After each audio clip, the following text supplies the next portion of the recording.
Now I'm going to make a third slab for the base.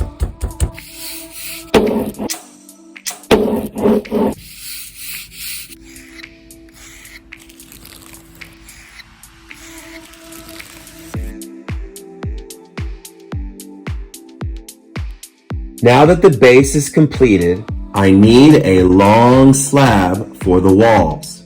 Make a thick coil and roll it out between the yardsticks. Know how tall you want your walls to be so that you can roll your slabs out wide enough to fit. Use a ruler to measure your slab. Make a couple marks with the needle tool to define its height.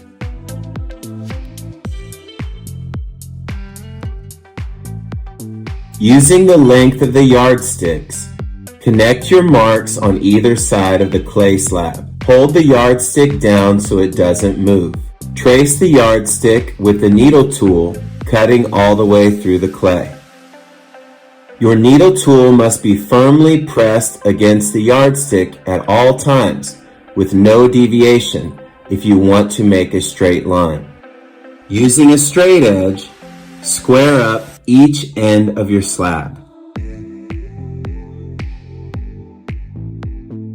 Now that my wall slabs are finished, I need to attach them to my base. Instead of scoring and slipping with a needle tool, I'm going to use a coarse paintbrush dipped in water to rough up the areas of the clay that I want to connect. I'm also going to add a bit of slip to glue my walls to the base.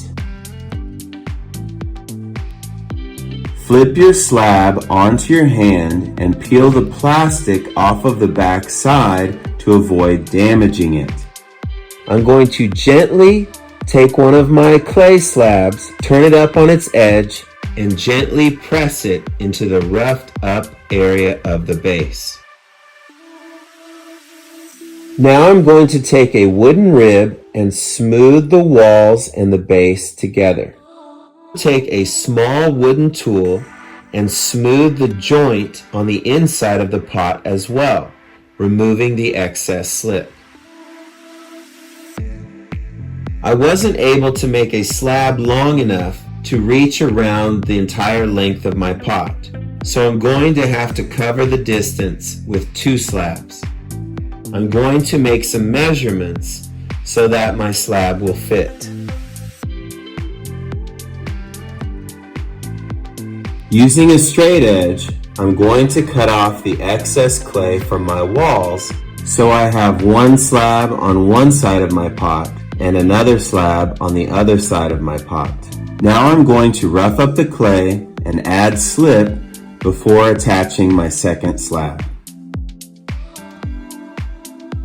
After placing your slab on the rough clay and slip, gently press the wall slab into the base and squeeze the wall joints together.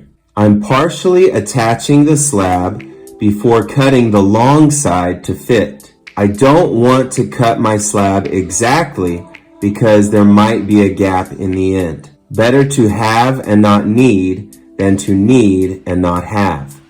Now all I have to do is add slip and push the joints together. Make sure all your joints are properly slipped.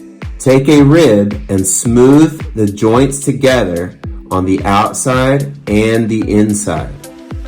Keep smoothing the joints and your pot until you are satisfied.